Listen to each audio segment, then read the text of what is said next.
hello, teachers of the UK and possibly elsewhere as well.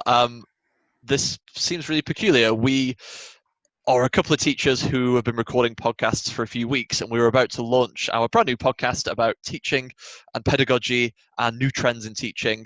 And then turns out all the schools are closing and life's gone a bit crazy. And we kind of thought we would put out a podcast to try and help.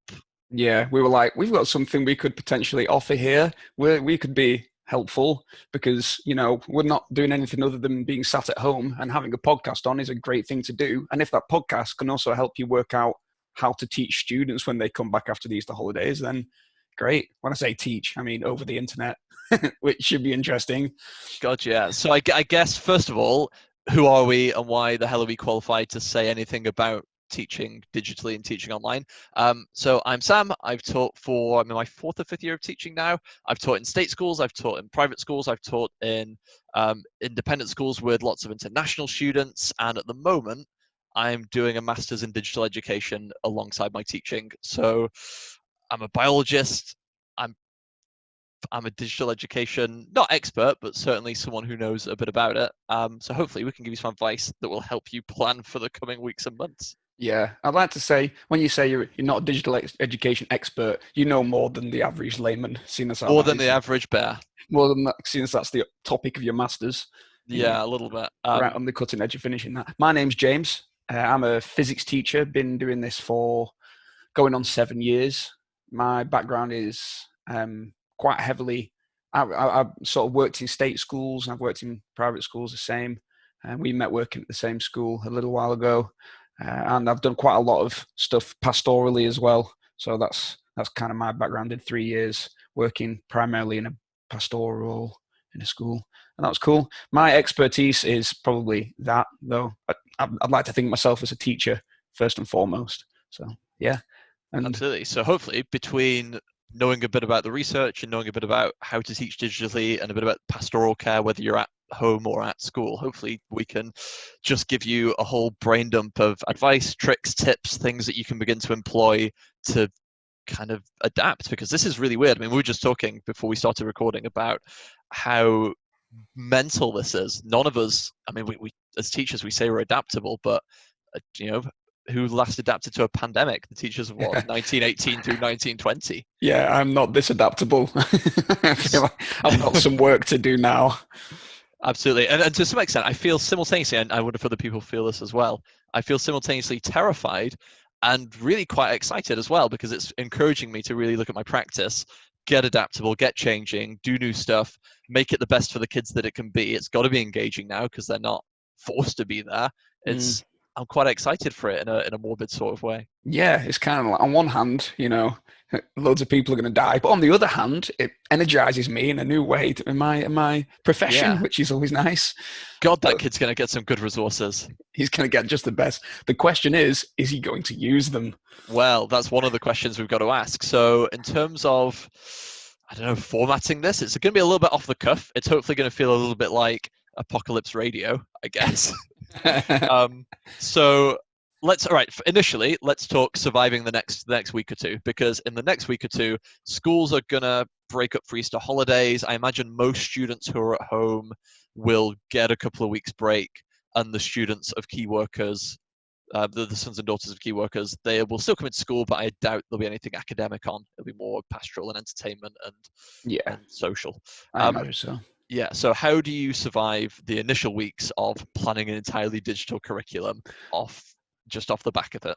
Yeah, well, I think you're just going to have to go sort of light at first, aren't you? Because the students at the end of the day are going to take a little while to get used to this. If you go straight in, giving them full online lesson plans and going completely over egging it, they're going to get overwhelmed, aren't they? Yeah, they're not in the right mindset, I should imagine, at the minute.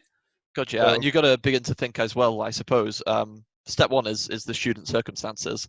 A lot of you will be teaching local kids, and what their family background is like, and what their parents are like, and what their grandparents are like, and their health, and what's going on at the moment could be completely drastically different for a whole bunch of students. Their motivation back at home, if they've got siblings at home, if they've got access to the internet and to technology at home, we're talking the most differentiation you might ever have to do. So I suppose it's probably worth saying that we're not going to have all the answers for students who can't get online, who can't be taught digitally.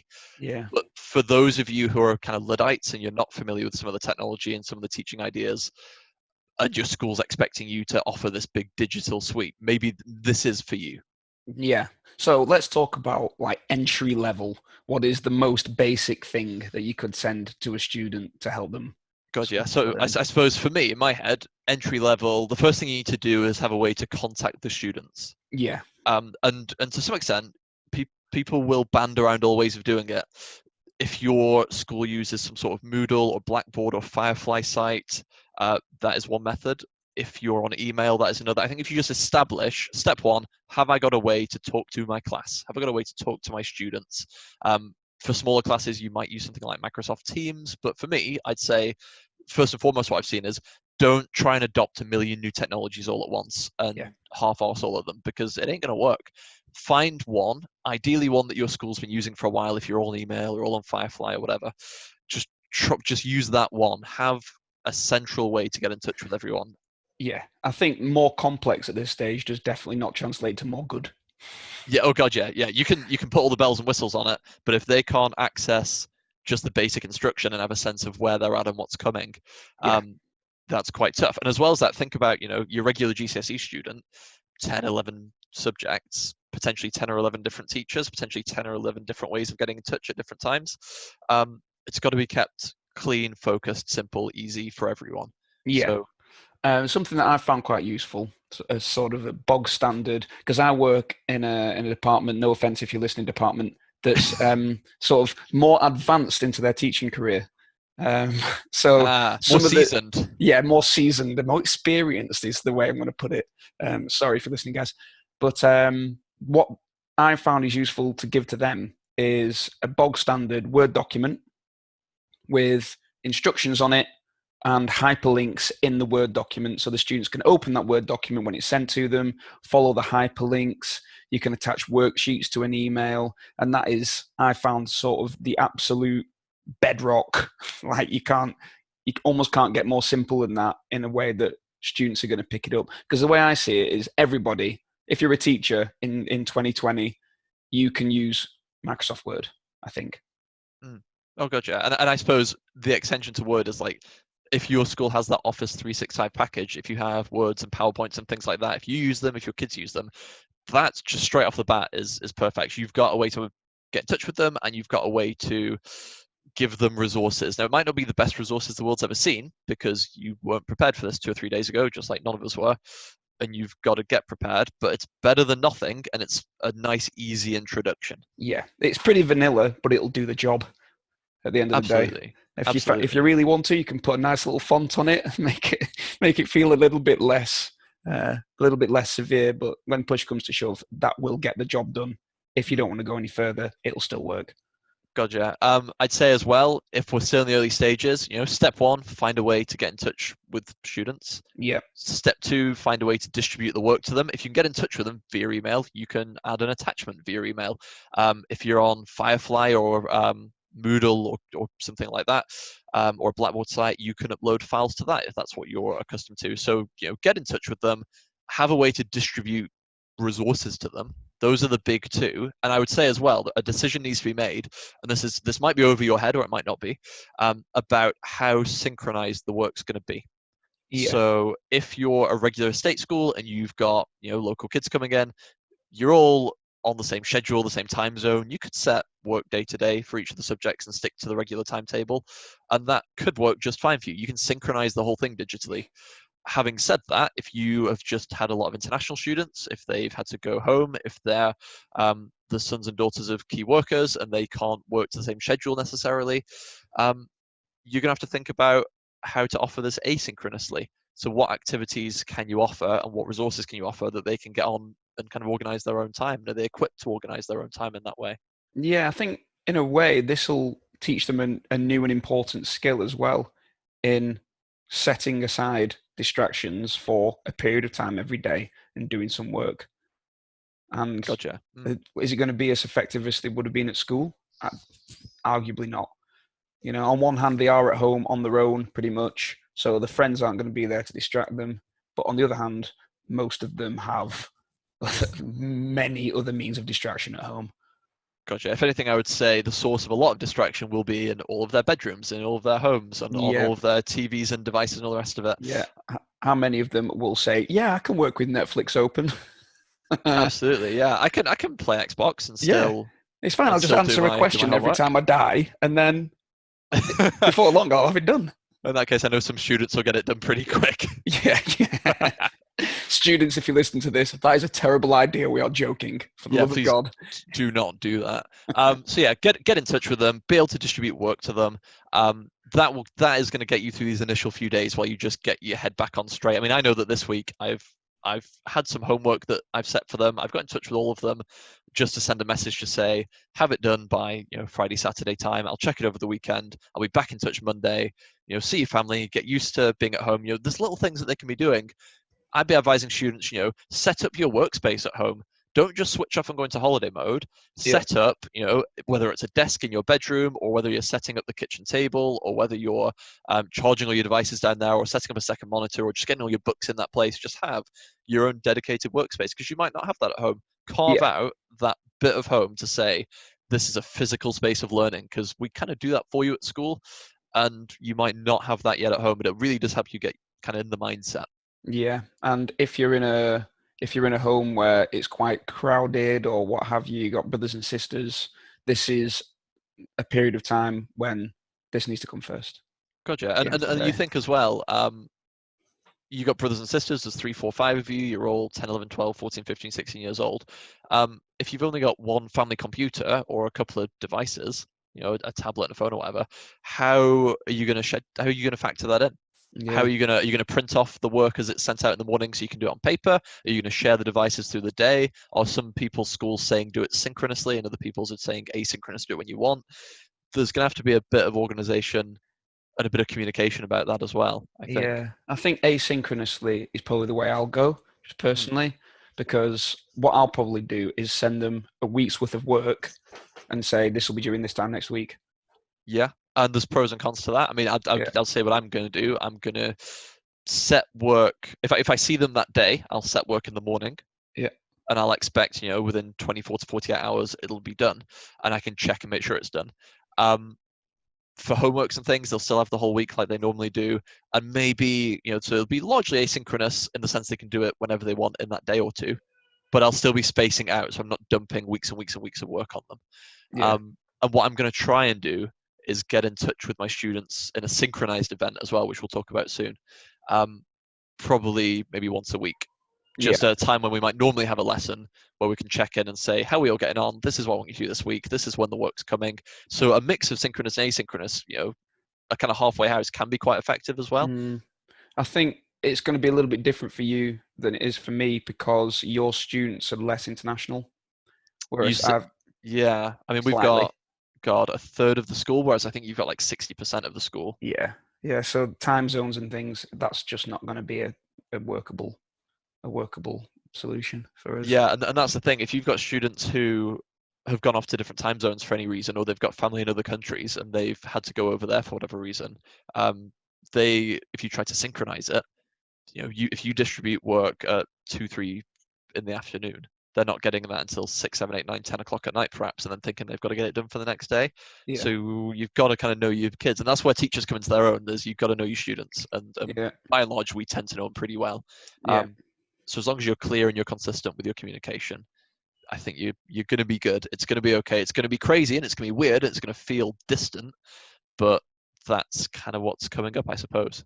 yeah. It's all going to be very strange. It's been pretty strange so far, but I suspect it may not get less strange as If time goes anything, on. some would say it's going to get more strange. Even stranger. Stranger Things. Stranger Things. No copyright. That's no reference. I promise. We're not sponsored by Stranger Things. Yeah. We're not sponsored by the current apocalypse. Oh God. So So the question for me mhm. is, what do we do? It's probably probably skipping on a little bit, but I feel it's Yeah, a yeah, point. What do we do when they all come back eventually, whenever that may be, and half of them have done it and half of them haven't done anything? gotcha. Well, that skips on pretty. Are we talking like when the schools reopen, sort of thing? Yeah, in 3 years or whatever it happens to be. Shall we? Hopefully not. Shall we come back to that? Yeah, we can go back to that later. That's And fine. we'll come back to that. So we'll say so. This is so initially, you've got a week to 2.5 tops till the Easter holidays, Yep. hopefully. And I sympathise. God, some of you will be teaching kids remotely and digitally. You'll be teaching kids and offering things because you're remaining open for the sons and daughters of key workers. You'll be expected potentially to open through the Easter holidays and offer things as well. Like, I get it. That is tough, and we're all kind of in that together. Yep. But let's assume we can survive until the Easter break. We can get in Come touch on, with them. guys. We can We do can this. absolutely. We can distribute a little bit of work. We can set some YouTube videos. We can set some past paper questions. We can give them the bare bones for the next couple of weeks. We can do that. Then Easter comes and there might be a bit of a breather, and you'll be spending more time at home yourself. Yeah. Then is I think the time to get on top of what if this becomes the new norm for several weeks to several months. Could be an entire term. Could be. Exactly. If Could it's be up if to it's the whole Christmas. summer term. Yeah, so let's assume it's the whole summer term. Let's say we've managed survival and now we're into it's just the norm for summer term. Yeah. I think I saw the government news today. They're shutting the pubs and they're shutting the restaurants. Yeah. And they said they'll update on a month by month basis. So that gives you a sense of timescale. Yeah. Well, the date of recording this is the 20th of March. So a week from now, everything could have changed. The same Oh, as gotcha. everything the week previous to now, Oh everything yeah, has changed. it might have blown over by then. It won't have done, but it might have done. Yeah, you never know. It might just vanish overnight. It might do, but it won't. So I would say the next big step is what are you going to do when they come back for summer? And by come back, I mean they don't come back, but you have to offer something because it's all well and good saying I'm going to give them a Word document. Yep.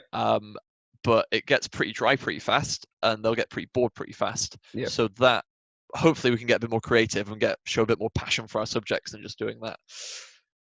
Yeah. So I've had members of staff saying they're going to record themselves. I think that is I mean, no offense to those guys who are going to do that. Unless you're a particularly talented orator and entertainer, that is the only thing I can imagine that's more dry than a Word document. God, yeah. Chewy, that isn't it? Chewy. Yeah. Plus, the fact, are you going to be able to plan it? Because making a video to put online that's a video lesson requires more planning, I think, than walking into a lesson, because you need to predict what their issues with the understanding is going to be, or else you're going to be making more work for yourself in the long run. God, yeah. I was talking to some teachers today who were talking about giving live video lessons. I did a kind of trial one as well, a live video lesson today. Yeah. Some teachers are giving a full, hour-long slot of that, and they're setting work, and the students are doing their work in their rooms, and the teacher's just kind of twiddling their thumbs in that dead time where you'd normally be walking around and having discussions, asking questions, and getting on top of behavior. They're just twiddling their thumbs. So think about how much instruction you need to give, and think about how much you actually do some talking and lecturing at the front and stuff. It's not the whole hour. It never is. So No. don't burden yourself with offering an hour-long show of whatever the subject point is.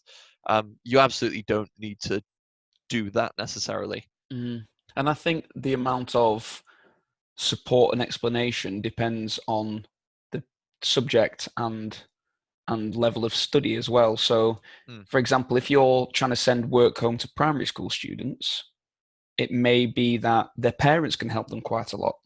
So if you're a primary school teacher sending home some maths work and it's memorizing times tables or something like that, it could be that parents can help them. It could be, any number of things that's helpful. Where if you're teaching, let's say, A-level English, and it's quite heavily reliant on a student-teacher feedback sort of arrangement, and you think about it, marking essays through this is going to be quite a big. I'm so glad I'm a physics teacher in this respect, because can you imagine not trying to mark an essay? On one hand, it's going to be good because you can, if you're good enough with the technology, you can send sort of Google documents and OneDrive documents and edit it in real time and leave notes, and they can change it and things like that. But if you're a teacher that's been teaching for 40 years and has never heard of the term Google Doc, then if you don't know your OneNote from your OneDrive from all the rest of it, it gets very complex very quick. I'd say as well, just to cut across you because I'm completely unprofessional when we do these podcasts. Classic. As for teachers and for parents, if you're you've got all these kids at home, and even primary work, like some primary work, like phonics and stuff. I don't know what phonics are. What is Um, phonics? it's something about how you teach people to speak, I think, but I'm probably wrong.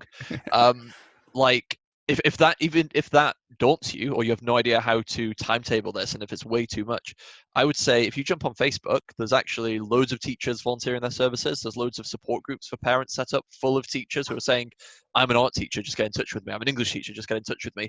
Use that to your advantage Yeah, for those sorts of questions as well. yeah.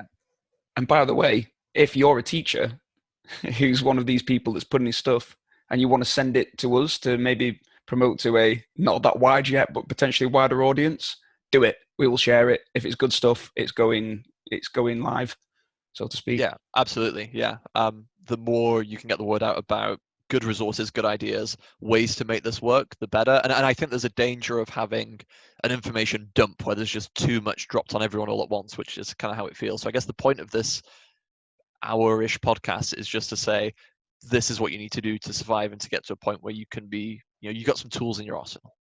Yeah, because it's going to be different for everyone.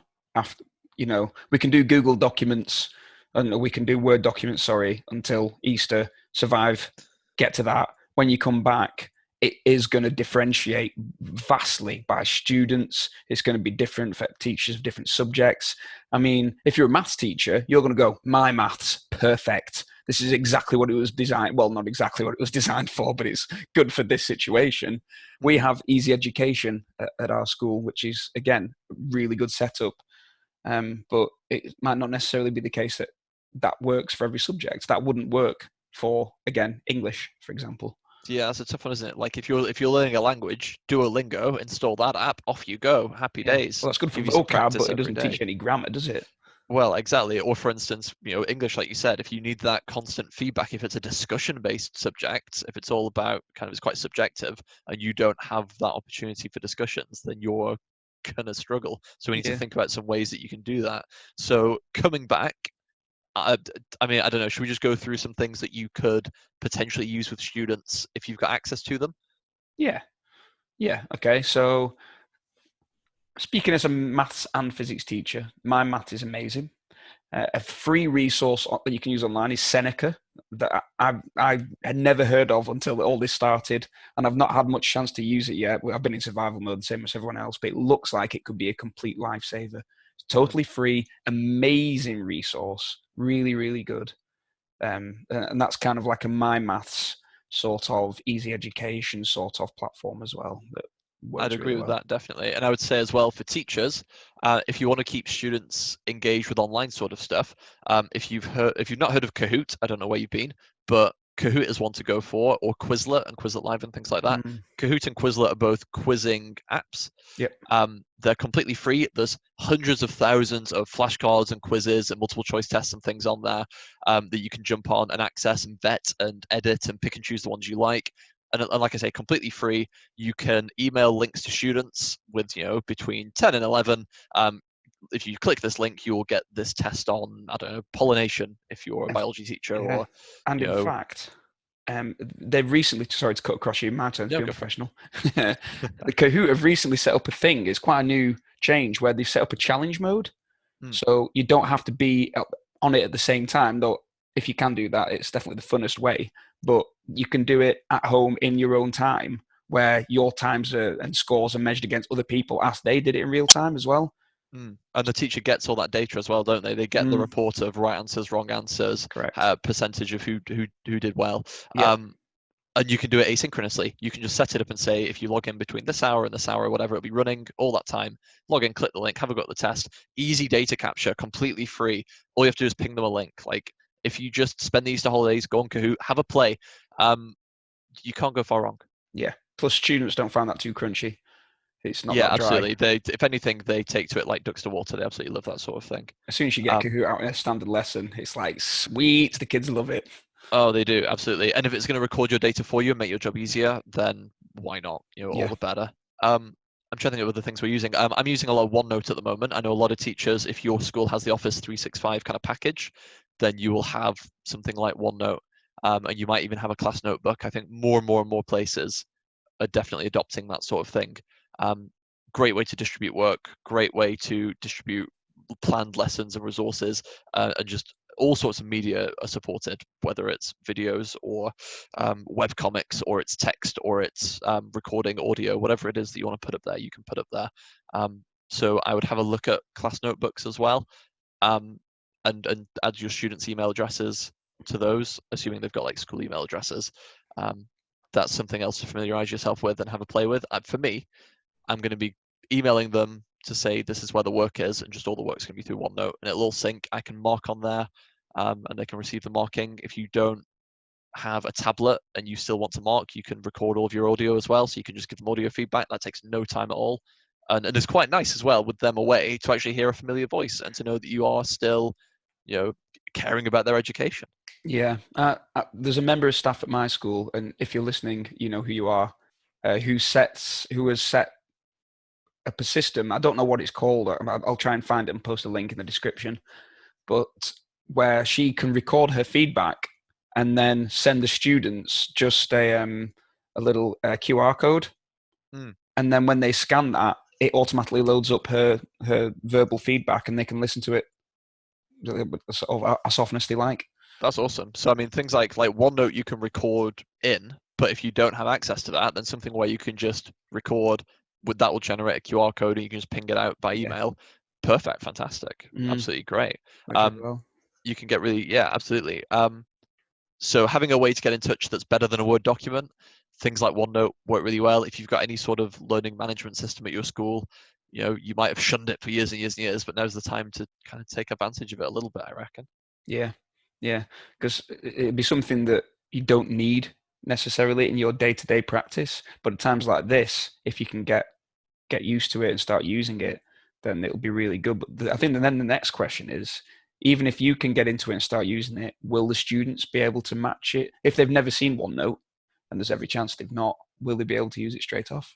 That's the thing. I would say, I mean, and this comes back to my master's to some extent, I guess. A lot of us assume that because young people have devices all the time around them, that they are what you would call like a digital native. They just know exactly how to use it. They can jump on. They just get it. Actually, they don't. That's not really that true. They'll be familiar with systems that they use, but if you throw something completely new at them, you're kind of relying on them to fudge their way through it and make sense of it. And they'll grasp it if they do that, but some might not be that comfortable with it. Yeah, and in your head, you imagine that they take to it straight away, but then there's always these issues. I had one today. I sent out some work on easy education. All the students were set up with it. All the classes were set up with it. We were ready to go. Sent it out. Within a couple of hours, I had a student email me back saying, "Sir, do you know my login details?" Yeah. And at this stage, I'm now working from home. It's like, I don't have them. And moreover, I have no idea how I'm going to access those. Really, the one expert on your login details should be you, unless I'm mistaken. Yeah, God. And that's where it falls down to some extent, is the number of students who will not access their school email and they will never check it and they don't know their login details, and the IT department are all self-isolated and they've gone, so they can't help you. Yeah. That's where it can backfire a little bit. Yeah, when the parents ask them, have you done your work today? And they say, yeah. And the parents go, sweet. Guess I'll go about my business then. Student knowing full well they've been playing Call of Duty all morning. Yeah, exactly. And they couldn't log on even if they tried, and they've got no way to access it even if they wanted to. Yeah. So yeah, just checking in to say, I don't know, I've set up a OneNote notebook. Everyone will have been sent a link to their emails. Just log on there, and the work will be on there. Just making sure that they have access to it and they can get in touch with you if they don't. That's quite important, I think. Yeah. Should that be the avenue that you want to go down, and there's obviously other alternatives that do a similar thing as well. Worth talking about teaching live lessons for those who want to do it? Yeah, I'd say so. Because we're recording this at the moment in a new way through something called Zoom, which is kind of new to both of us, I guess, this week. I mean, new to you this hour, yeah, I guess. How easy would you say it is to use Zoom? You said, oh, you just need to go on the app, on the website. I'd already found the website and press download. You download an app, it downloads, you press install, it installs, and then you can use it straight away. All you needed to do was send me a code to invite me to a meeting. I don't know how easy it is to set up a meeting, is the only thing. You click the button called New Meeting. So that is it. It's relatively straightforward. It can be. So the good thing about Zoom, if you want to go to the website, zoom.us, is it's completely free. It's as good or as bad as you want it to be. So we're just using it for a voice call at the moment to essentially record a podcast. It has the ability to support, if they've got a webcam, everyone can video in. It can be a big video conference. But the beauty of it, unlike something like Teams or something like Skype, is as the host of the meeting, it gives you all the powers a teacher would have. So you can mute the students. You can, Oh, the yeah, dream. absolutely. You can. All of a sudden, students come with a mute button. They can, if they're muted, they have a button to say raise their hand or react with a thumbs up. So they can act as, they can still interact, but they're not going to be prattling about. And if you're scared in terms of the safeguarding idea of this, a video chat with all of the students, you can record the entire thing just like we're recording this now. It will capture video, it will capture audio, and then any students, if you want or need to discipline them, that can be chased up as well. It honestly, it's a really nice interface to use. It's pretty clear to use. You can say, here's my staff number, which it'll generate for you. If you join at 10 o'clock, you'll enter a waiting room and I'll admit you to the class, and you can just teach virtually. And then from there, you can get as mad with it as you want. So if you want to share a whiteboard screen, then you can type away on your screen and it'll show up for everyone who's in the lesson. If you want to mirror an iPad or a tablet, then you can do that, and you can use that as like a drawing tablet, and you can essentially have an interactive little whiteboard, and that'll show up for all the kids. If you want to show them things on your screen or stream like YouTube videos and things, that works just fine. It really is, if you play around with it, world's your oyster. So for departments, I'm not necessarily saying every teacher should just get on board with this up straight away, but for heads of department, if you want to play around with it, if you don't like using Teams and you just want to have a play around with something that's a bit different, a bit free, that's set up for classes, have a go at Zoom. Yeah, virus or no virus, you've converted me. This is how I'm teaching from now on. That you had me at mute button. I thought I might do. Honestly, all you need is one person in your department, or one or two, who want to just have a play around, and you'll soon find it's actually quite easy. It's quite straightforward. It's built for this sort of thing, and it's been a bit of a little known secret, I guess, in the teaching community and in the kind of online meetings community. Yeah, well, such a thing. The main reason we used it was because Skype was just full, wasn't it? Well, that's it. Yeah, God, Skype is under so much load. OneNote and OneDrive, so much load. Teams, everybody trying to set up Teams. Yeah, whereas this is a little a bay of tranquility in a storm of overly busy servers. It is, and I would say, unlike a lot of those Microsoft products, it's not trying to be all things to all people. If you're trying to set up Teams, then it's got OneNote capability, and it's got OneDrive connectivity, and it's got chat functions, and it's got file storage. It's got all these things it's trying to do, and as a result, it can be quite unwieldy, quite clunky. Whereas this, it knows it's for meetings and digital classes. That's what it's trying to do, and it does it bloody well, from what I've experienced so far. Yeah, so Zoom, do it. I'll post a link in the description. Yeah, Zoom.us, can't go wrong. I say that if it's under an obnoxious amount of load next week and it's crashed, then it can go wrong. But hopefully it doesn't. But if that does happen, I mean, we can consider ourselves a successful podcast. We managed to break Zoom and all of its servers. Yeah, well, at least there'll be something positive coming out of this. So that's an option. If you wanted live digital classes and get people to come in almost like a big conference call, that is definitely doable, and it's doable for free. And in terms of the safeguarding, it's very, very doable because you can record the whole thing, so everything's above board. Should that be a concern? And students can sign up for it with their school emails. So from a GDPR standpoint, your school can sign up to this sort of service as well. So the schools have to pay for it, do you think? I think, though I could stand corrected. I'm kind of going off the cuff here. In terms of recording, if you want a really long recording, you might have to pay for beyond 40 minutes of recording. Okay. But it gives you your first one as a freebie. Okay.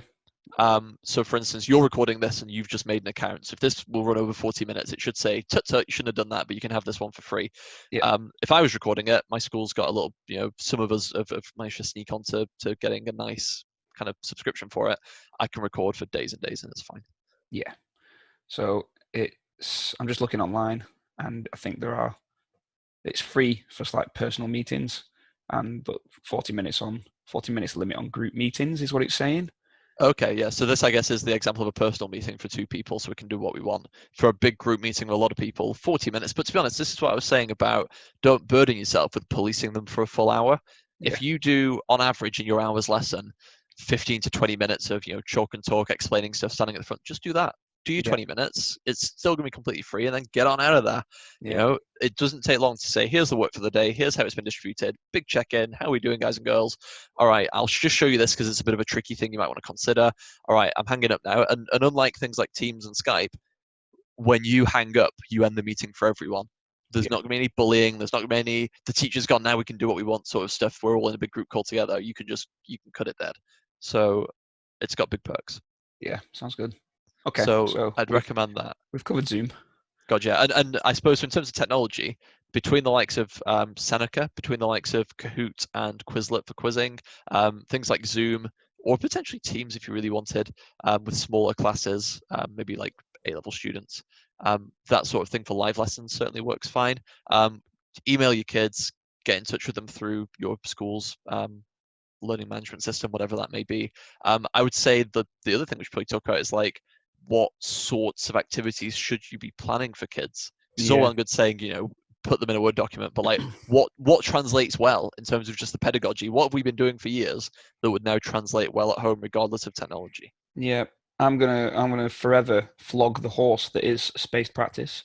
It's my sort of pet peeve that we don't do enough of it. So I think that's something we can definitely do.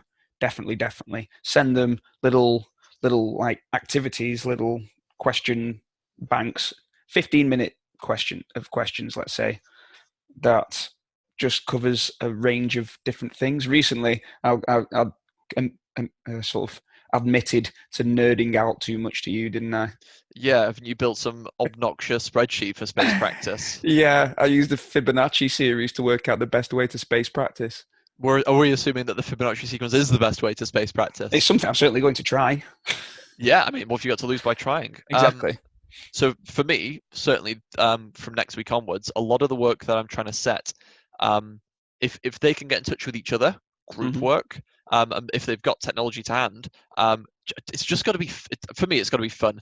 Yeah. If they're going stir crazy in their house and they can't leave and they're stuck in there and they're stuck in their one or two rooms and there's siblings and parents and everything all over the place, um, just setting, if everyone's just setting, read this and answer these questions, read this and answer these questions, you're gonna go bloody nuts. Truth, I hadn't thought about that. Yeah. That's so for the perspective I guess I'm asking the question from is like, what fun, interactive, engaging activities are there that just get us away from, here's a recording of me lecturing you, now answer an exam question on it. Yeah. Yeah. Yep. You're right. Group work would So be good. so if you Scope can there. organize group work, and I've got mine to get in touch with each other, so I could give them a lecture on lung disease, but for me, my A-level students next week are in three groups of three. Some of them have chronic bronchitis, some of them have emphysema, some have lung cancer, and they're going to put together a 10-minute presentation of their own design, and Oh, that could be a PowerPoint with narration, that could be their own podcast, that could be their own video. Just let them surprise you with how good they are with the technology they're familiar with. that is hot stuff. Yeah, really, you could really just get outside the box with this, couldn't you? That's what I'm trying to do. I'm trying to show Mm. them that actually they're learning. If they take ownership of it, we can make it pretty fun. If you're concerned about recording material, oh God, how am I going to explain momentum this week? Don't reinvent the wheel. Go to YouTube, find a good Mm. video. There will be 1,000 on there, better than a lot of us can do it, with animations, with good descriptions, with great examples and anecdotes. Set them that to watch and give them a variety of sources. Yeah, that's something that I've been trying to do. I've also been trying to put some extension work in there for anyone who wants to take it a little bit further. Because if they've got the time and space to do that, they've got the internet. It could be a perfect time to do kooky extension work. You know, Yeah, absolutely. Gotcha. tell me about how, because recently I set a lesson on gravity, and then the extension work, there was a few questions that they could answer or not, completely up to them. One of them was like, how does a 0G flight work? When astronauts are training how to maneuver in 0G, what they get in a plane and how does that flight work and why does it work? And that's something that students could sort of get into a little bit. Yeah, absolutely. And I suppose I don't know, the more fun you can have with it, the more fun they're going to have, and the more they're going to engage. I mean, we're Mm. doing sexual reproduction in plants at the moment, so um, pollen and flower structure and making seeds and things like that. So we had the idea in the department, kind of a few of us brainstormed a bit, and we put together Timber. So it's a bit like Tinder. It's a dating app. You make You make a profile for a flower of your choosing. It's trying to attract a pollinator. How long is it going to be on the scene for? What does it look like? What are its stats like? Just have fun with it. Just make Make a it. bio for a flower. That is the best thing I've ever heard, I think. You see what I mean? Just if you just have fun Tinder. with it and shoot some ideas around, and if you're doing it digitally, bear in mind that you don't in your department, if you're all teaching year 11 or year 10 or whatever, you don't all have to resource all of your classes. If it's done digitally, if I make that, anyone in my department for their year 10s and 11s can use that. Yeah. Anyone can do what they want with it, and distribute it to their kids in any way they want. So sharing resources now is a great, I'd rather a teacher in my department did less preparing, but the preparing they did was of better quality, Yeah. rather than everyone has to make everything digitally for everyone. Yeah. Do There are share with each other. there are teachers out there who are really good at making resources, and quite often they post those resources somewhere that you can use them for free. Yeah, So absolutely. let's And not go even crazy. within your own department, like chat to people about what they've got and what they're doing, and just open those lines of communication, because it gets significantly easier for everyone. Yeah. It absolutely does. Even just to hash out an idea and go, I've got an idea for this, and they'll go, well, go on, I'll listen. Even that can just be enough to get your head straight and get you really enthused to make something kind of kooky and interesting and Yeah. a little bit neat. I'd say research projects are great for this sort of thing, where they can kind of make it as big or as little as they want, because they can adapt it to their home situation as well. Yeah. I'd say that's good. I'd say project-based work, any sort of project-based work that can be done would be really good. Yeah. So for me, like I said, if we're doing sexual reproduction in plants, we're doing germinating seeds. Even though it's a bit juvenile for year 10s, I've got them all looking around the house for watercress seeds to make those cress heads. Yep. I'm getting them all to take pictures of cress head day 1357, like a baby photo album. It's just little things like that because it's all well and good saying we'll teach digitally. We can distribute work digitally, but that doesn't mean that the work they complete has to be in front of a monitor. Truth. Yeah. The more you can think about getting them away from the computer, and doing things in the house. I mean, I've set a project for what's the best cell you can make with household objects, Yeah. and take a picture of it. Make me a cell cake. Yeah, whether it's a cake, I've seen cakes before. I've seen jelly cells before. I've seen Lego cells that I once dropped on the floor, and the student hated me for it. Yeah, I know. It was her fault that she built it a bit fragile, and it was my fault that I dropped it like an absolute idiot. You scumbag. Well, yeah, I couldn't rebuild it either. I just had to give it back to her in a box and say, "I'm so sorry." Yeah. Listen, this happened. I'm not proud. I'm This not. is yours. Absolutely. So that sort of thing works brilliantly. Really, the more creative and fun and interesting it can be, and the more discussions they can have with their peers and have that social interaction as well about the work, the better. Yeah. Absolutely. The more likely they are to do it, which Yeah. might be the segue onto my previous question. Yeah. Like so. I guess that segues nicely into. I'm assuming we're not coming back at the kind of end of April after Easter. I'm Yeah. assuming, with the best will in the world, we're probably gonna just chalk this down to a bad year, and we'll finish in July having not gone back. Yeah. I feel like all those people who are moaning about 2019 owe an apology. A little bit, yeah, because 2020 is coming in hard. Yeah. It's Um, not been easy so far. really hasn't, has it? So I'd say probably prepare for the worst and hope for the best. Mm, If we come back, great, but if we don't, maybe September's the time we come back, and maybe not even then. We don't really know. Like, no one's got the answers, so be yeah. prepared. So I guess this is almost like a public service announcement to students, isn't it? I mean, Yeah. it's a point that you'd raised. If you want to explain it a little bit more. Yeah. In my opinion, you can take this down as a quote: "Never in the scope of human history have students been given so much agency to utterly ruin their education." Can you imagine year 10 student? You're going to have it the best will in the world. If everything, you're like super kind estimations here, I reckon 50-50. 50% of the students will do all the work you set. Maybe a third of them will do some of it, but not enough, and some of them will do nothing. Hmm. And that scares me to my very and core. to some extent as well, I'd say, like, there will be the mixed bag in the middle as well, where they will do a lot for the subjects they really like, and they'll Yeah. do nothing for the subjects they don't care about. Yeah. And just for one student, they could be all three of the people you just described. They Yeah. could be the True. hardest working, the middling ones, and the lazy ones, and good Yeah. luck policing that. Exactly. And good luck teaching the ones who come back having done nothing. So No. that's the scary thing that I hadn't considered, that you kind of woke me up to. Yeah. If you're coming back and they've not done 8 weeks work, and some students have, it doesn't matter if you're the best teacher on the planet, you cannot catch up 8 weeks of missed progress. If they've not lifted a pen in that time, they've had it. That's at least a grade, at least on its own. If they're in year 10 now, going into year 11, you are not going to be able to make that up before the exam.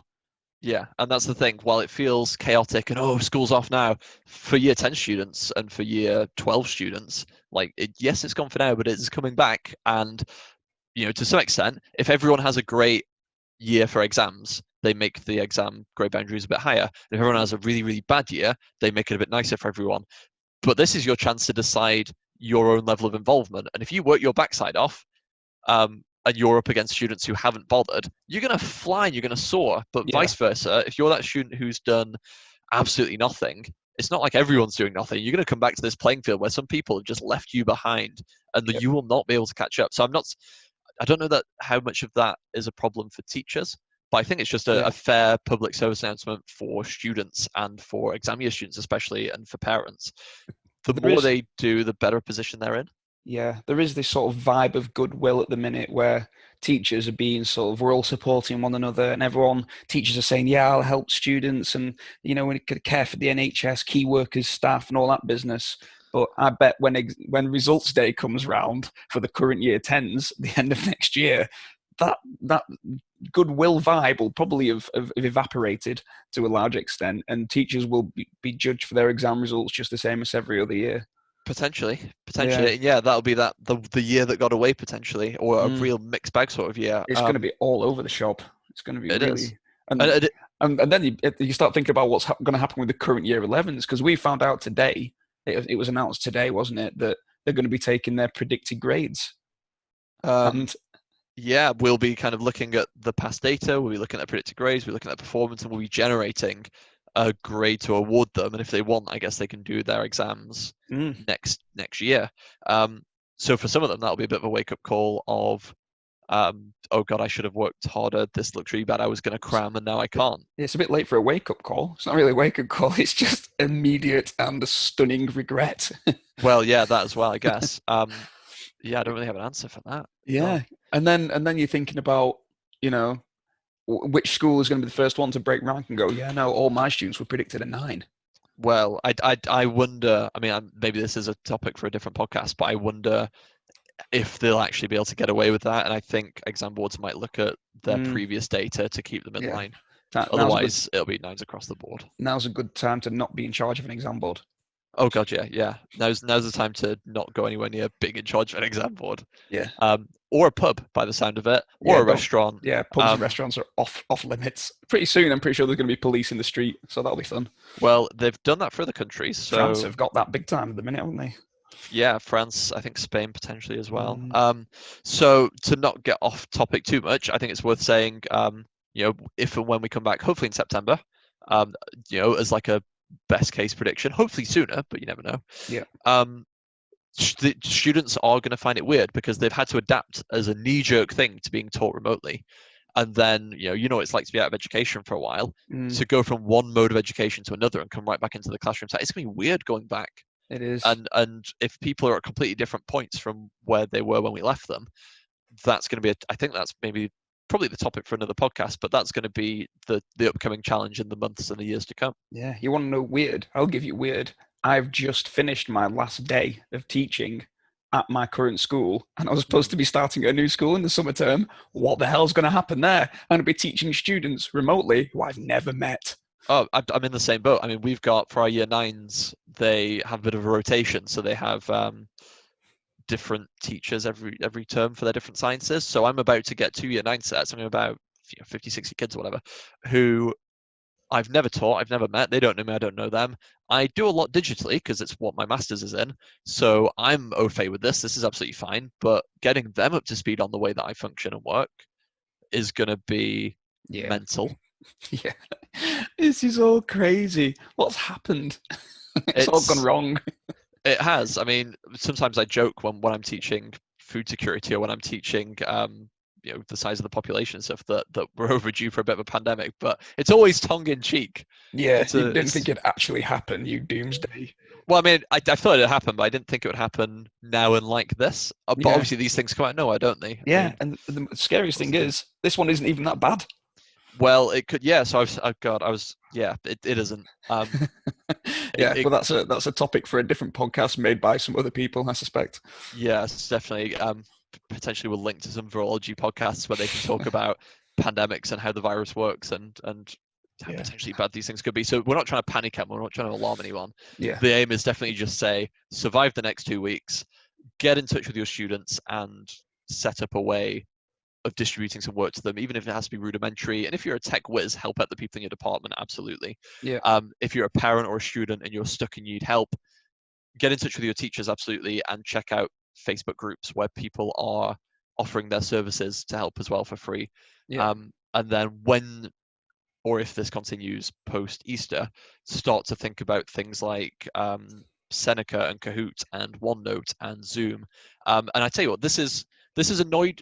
I don't mind saying this, being quite candid. It's annoyed me about some colleagues that I work with, whereby they have taken almost this delight in being the old person in the department who doesn't get it. Now, the people in my department have been great. Everyone has just like knuckled down. But some of the other people I've talked to in other departments are almost kind of reveling in like, oh, well, I don't get this and I don't understand it.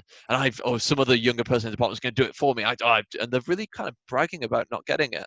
yeah, And for me, they are the first people when they write a student's report to say, this kid doesn't get it.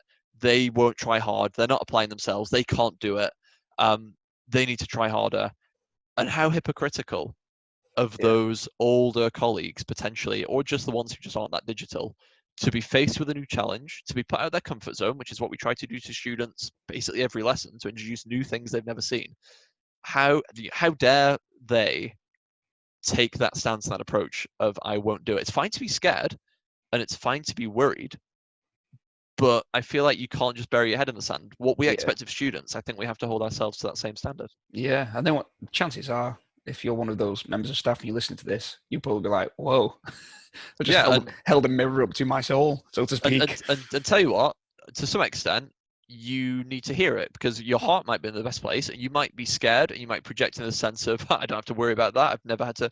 Well, you do, and you kind of owe it to your students, and it is tough. I sympathise, and I'll be in my department tomorrow morning, and I'll be in there every morning, Monday, Tuesday, Wednesday, every day I can, Yeah, to offer the support to the people in my department who don't know how to work this. And if they come in and say, I'm a bit at my depth, I don't really get it, and can you just help me or can you show me that again? All day I'll do that, and I'll break my back trying to help those people. And the people who come in and say, oh, you can do it for me, I don't get any of this and I'm not going to, well, tell you what, how dare you even lecture students yeah. on ways to If you're improve? just gonna cave like that, then what's the Yeah, point? exactly. And I think that's the message to take home for teachers. This is new. This Yeah, is completely random, and you might be just a new teacher in your department, and your head of department is giving you a whole bunch of instructions and they're just dumping policy on you on how this is going to work, and they're having policy dumped on them, and it's just a whole dirty fountain of policy yeah, being dumped from above, and yeah, you're reading email after email after email of like what you're going to do. It's fine to get things wrong. It's yeah, fine to be out of your depth. It's fine to just have a go and it not work, and have another go at something else and it not really work, and just have teething problems with it. Like, that's gonna happen. That's how your students feel in your lessons all day, every day. That's not a problem. Like, embrace it. yeah, This is for you. What a refreshing, like, what a way to whet your appetite as yeah. to This what it is is like to be in education again. in the spirit of optimism. Have some fun with it. Gotcha. Yeah, absolutely do. This is a time to let down that veneer of I'm the really strict teacher who's always in control, and say, actually, I'm just like you. We're in the same boat. We're all human. I'm going to do my best with it. It's not going to be perfect, but it's what I'm offering, Yeah, and it'll get better the more I play with it. yeah. This is a really good time not to be one of those control freak teachers as well, because you're not going to be able to control what happens from here on in. It is, You're yeah. So you're along for the ride, the same with everyone else. absolutely, gotcha. So let people help you. Don't be an island. Don't lock yourself away and say, I will look after myself and my classes, and good luck anyone else getting in. Yeah, Help people out. Share the load of, because a lot of you will be preparing completely digital courses from scratch while trying to look after these kids who'll be in your schools as well. yeah, Help each other out with it. Be fair with it. If you're the older person in the department, pull your weight. Yeah. And if you're the younger person in the department, help where you can. I say older and younger, that's not actually fair. If you're No. tech savvy, Yeah. help out where you can. And if you're scared of all this and you're concerned about it and you feel like you're out of your depth, take it a little bit at a time. Get help from people in your department. Watch YouTube videos. Just play with it. Just download it and open it and look at it and go, what the bloody hell is this? And Yeah. click buttons and just work out enough. I mean, we're using Zoom at the moment. Zoom will have 200, 300, 400 features that I have no idea how to use. Yeah. But I can hit record and I can hit call and I can find a way to get us in the same call so we can do this. And it's just starting small. Yeah. I think credit where credit's due. There are lots of staff who are throwing themselves at this really, really admirably. Mm. I think the spirit of cooperation and I don't know, the pioneering spirit that people are showing at the minute in the face of something new is really, really good, actually. Mm. I think sort of all around the world and things like that, it's kind of giving me some hope that a little bit, yeah. Faith in humanity restored. Yeah, yeah. So I guess shall we wrap up with a bit of a summary? Yeah, okay. Do you want me to go for it? You go for it. I reckon you've got a summary all planned out in your head. Maybe. So this is what I would suggest. Survive the next 2 weeks. Mm-hmm.